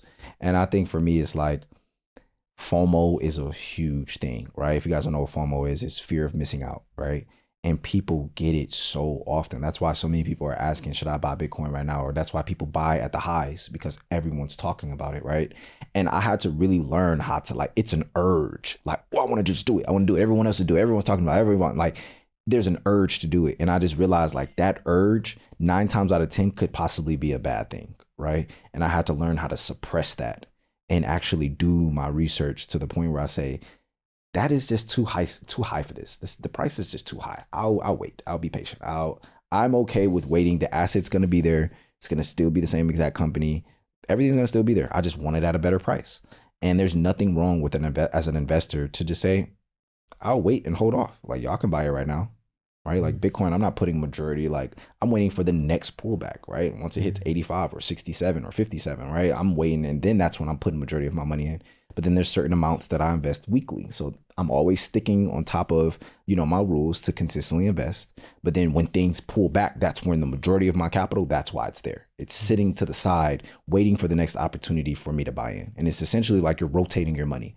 It's like you buy when it's low, right? You're waiting and you're being patient. It gets high. It's too high. You sell, right? Now you have money on the sideline. You be patient. The market pulls back because it always has a correction, right? What goes up must come down, right? And when it has a correction, you go in, you snatch some up, right? And then you ride it back up, and then you sell, and then it's a consistent cycle. Obviously, it's a little bit more complicated than just that, right? There's different stages that a stock or the market could be in, which is why market cycles are so important. So you can go back and look at, during certain quarters of the year, stocks tend to perform like this. Not saying it's going to always perform like that, but based off of history, this is how it does. And it gives you a little bit, like I said, of an edge of knowing what to do and how you could go about it. It gives you like a perspective. Exactly. You know what? I really want to, because I think this is actually really powerful, because I've just noticed it. Like, this is our third conversation. And I think every time that we've spoken, you've had like a certain level of poise and like stoicism. And I know even in previous conversations we've spoken about like 75 hard, or like, I don't even know if you meditate or anything like that. But I think one of the things that I'm realizing, and I'm 26, one of the most powerful things as a man is being poised, is being stoic, is being level-headed, being in control of your emotions. And I think you do a great job of that. What are some of the habits, things that you do on a daily basis? Because I don't believe anyone just comes out of the womb and they're just perfectly poised. Right. It's a result of like their habits, of like their inputs, of what they're doing daily, consistently. And so I'm curious for you, like, if someone, because I feel like people have felt that, and I felt that, of like feeling a bit sporadic, right, or all over the place in your thoughts and indecisive, and you can really get punished for that. That has like real world results when you do that. And so I'm curious for you, like, what habits, things that you do consistently allow you to stay poised? I think for me personally, I think I view wealth differently. I view wealth as balance in all areas of life. Like, people think of wealthy as in a certain net worth or a certain amount of money. I think of wealth as in, am I balanced in certain areas of my life, right? Can they all live and breathe under the same household, right? Essentially. And for me personally, like, the way that I look at it is like, the things that I do is, the first thing I do is I get up and I thank God. So my spirit comes first, right? Then, I check up on my family because they're my priority, right? So now that's the second thing. And then now there's time that I need to focus on myself. So I might meditate. I might sit down and turn my social media off, turn everything off, so I can get time with myself to understand my thoughts and understand my emotions. That's a really hard thing to do as a man. When you grew up as a black man and everyone always tells you, stop crying, don't tell nobody how you feel, all these things. And it just becomes a habit now to where you don't talk about how you feel, or you don't tell people how you feel. And there's times where that really fucks us up. Like, just to be completely honest, there's times where you need an outlet, right? So like I go to the gym consistently. I talk to friends who have or they talk at a higher frequency, right? So I don't like I hate when people call me with negative stuff. Like don't call me with that. I don't like as much as we're friends, you got to take into consideration I have so much stuff going on. I don't want to hear any negativity. I want to hear how you're thriving. I want to be able to, when you call me, I want to be able to congratulate you on something. Cause that's one of my favorite things. Like I reach out to my friends and I consistently check up on them, even though they may not do the same for me. It's just, that's just who I am. Right. Or if something good happens to a friend, I'm not the type of person to just be like silently clapping for them. I'm like, hey, yo, that's my boy. Yo, like he killing that shit. Like I fuck with this. Right. And I think for me, it's just like really consistently being humbled in the gym. You know what I mean? Knowing that, you know, I reach certain limits and I'm like, fuck, I can't break past this wall, but I can. I just got to be consistent. That helps with all other areas of my life. I think my relationship with my girlfriend as well helps a lot because I realized that there's a certain type of man that I want to be. And to be that man, it requires me having the knowledge and the patience to have a strong woman next to me because she's thriving. She's doing her own thing. She's not like most women. She's like a high net worth individual. She's doing a lot of things that, you know, most women just don't do. So it like some men, they get scared of that or they may like get offended by it. And I Like embrace intimidated. it. Yeah. Like they get intimidated by it. I'm like, I love it. You know what I mean? And that's where just being able to view the world differently, man. Like I had to redefine everything. What is important to me? How do I view wealth? How do I view certain keywords? So that's why, like, I feel like when people say, well, man, you're a great teacher, you can just explain things in such a simple way. It's just like, I understand it in my own perspective. And I just feel like if I tell it in my perspective, some people may understand. I don't expect everyone to understand, but at least for the people that I'm trying to help, they may understand it. And I feel like that's my way of giving to people. So, you know, consistently hitting the gym, reading, watching a ton of YouTube videos. I've really transitioned to like watching more YouTube videos than just reading now. Because it's just easier for me to remember it now. And then balance just not being on social media all the time, spending time with family. And it's a very difficult thing when you have multiple businesses, employees, and you got a bunch of stuff to handle. But essentially, it's something worth understanding and going through the trial and error to be able to be really good at it. So it's a worth it trade-off for me. Yeah. It's interesting. You mentioned the word balance. It's such an interesting word. And I think people have like different definitions and like different ways that they see it. And I'm curious, like immediately when you said it, like the question came to me, which is, in the beginning, do you think that, like, obviously you're 25 now, like you still have so much more of life to live, but you've made a certain level of progress, both financially, both personally, spiritually, your relationship, since you were starting out at like 18, 19, like what we were talking about in the beginning. Right. Reflecting back, so like in hindsight, do you think that like when you were trying to get on your feet and like work up from that rock bottom, do you think that it was possible to have balance at that time? Or was that like the balance only really came once things started to, once you kind of built to a certain level?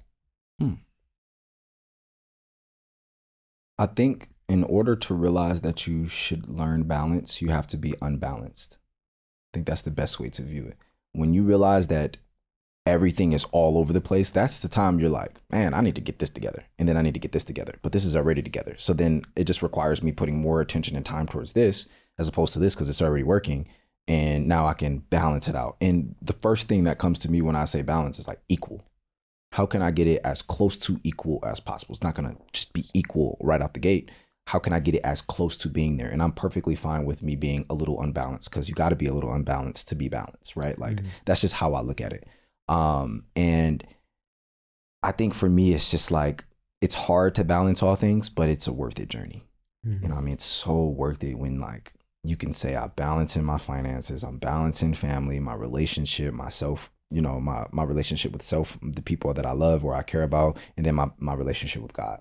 And if you can just learn how to prioritize certain things, and like, I think that's a big thing with balance too. You have to resort your priorities now, because the stuff that used to be important to you, which is every time your friend hits you up, you can go kick it and you can go do all these things. That stuff used to be important.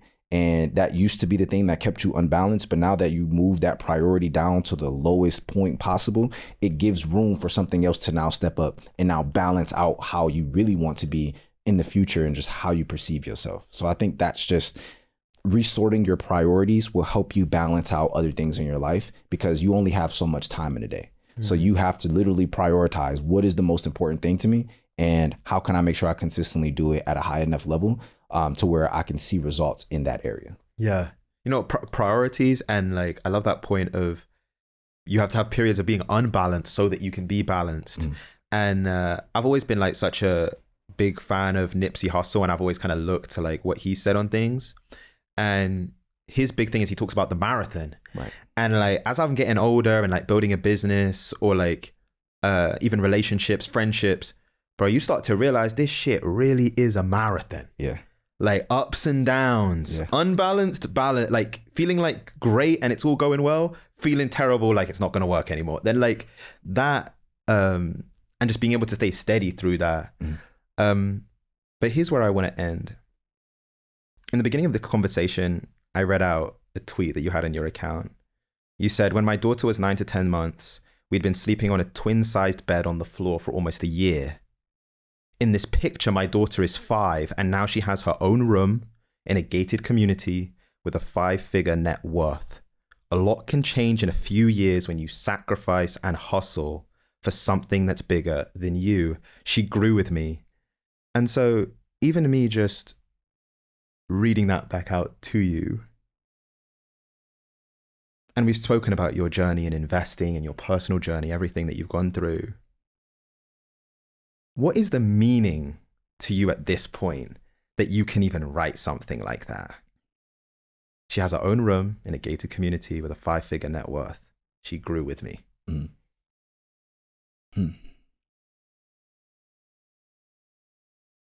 I think for me, the meaning of it is stick to your script. You know, like there's only one lane you can be in at one time. Right, at any given moment, you can only be in one lane. And when you stick to what you have ordained for yourself and you know, whatever you believe in, higher being, God, Allah, you know, Buddha, whatever it is, right? When you learn how to stick to your script and your storyline, you start realizing that there's so much power in my story. Like, people resonate with me because I have a story, because I did go through sacrifices. I wasn't born with money. I was broke at a lot of points in my life and my family didn't have it. And I've seen a lot of stuff that most people shouldn't see, right? But that's my story. And there's a superpower when you just take power or take ownership of your story and you build depth. I know we talked about that. But in order to like grow on social media and grow in life, you got to understand that there is levels and depth to you. It's not just the outer layer. There's all these inner layers that define each other. And that's why it grows outward. And I think to me, that whole thing, and just looking back at it now at 25 and just realizing this is like, I did stick to my script, you know, and it's like, my script isn't over yet. You know, I feel like for me, I'm just getting started, you know what I mean? And it's a lot of fun, but the message that I would give to people is, never get too high off your highs and never get too low off of your lows. And what I mean by that is, like you said, it's a marathon, right? But you can't expect to always be on a high. You gotta, like, in order to know what a high feels like, you have to have been low. So you gotta appreciate every moment because they're constantly cycling out. And God put us here to test us in all areas of your life. How do you balance this? How do you deal with this? When I put you in this situation, how do you deal with it? And I think to me, it's like when you stick to your script, and the first way you do that is by writing one first, having your goals and how you see yourself and what you want for yourself and how you want your family to view you and how you want your kids to view you and their kids. When you start understanding that, you have this script now, this foundation. And if it doesn't abide by this script, it does not matter to me. And when you stick to your rules and you give yourself rules, and if you're disciplined enough to stick to them, you'll start seeing the fruits of your labor later down the line. Taz, man, my brother, I'm grateful that you came on, and it's cool. We have a little thing going now. Like we have these conversations, and I feel like everyone builds on the other one, and you can feel the development and like the growth. And yeah, man, just congrats to you, man, on everything that you're building, everything that you're doing. I'm sure we'll have future conversations. Absolutely. But yeah, man, it's just a vibe every time that we link up. So absolutely. It's been a pleasure. Thank you so much again, bro. And if you guys haven't already, go hit the subscribe button. He's the best podcast in my personal opinion. Like the one that I can literally sit down and watch for hours and hours and hours. And I just want to tell y'all, like, you are doing a phenomenal job, bro. You know what I mean? And just everything that you're doing, and you know how you word your questions, the poise, you know, and like being able to be patient. You know what I mean? I feel like that's something that's important for anyone in your level, at your level, and where you've came from. You know, I think that's an important skill set to have. So I just want to say thank you for the opportunity. I hope you guys enjoyed the episode and some of the words and knowledge that I put out. And I just pray that y'all watch this video and decide to change your perception of how you look at yourself. Because you can always bet on yourself. But the only time that's the bad time to invest in yourself or bet on yourself is when you doubt yourself. So just don't doubt yourself. Powerful, man. Thank you so much, brother. Absolutely. Like Damn, bro. That's crazy. I love that.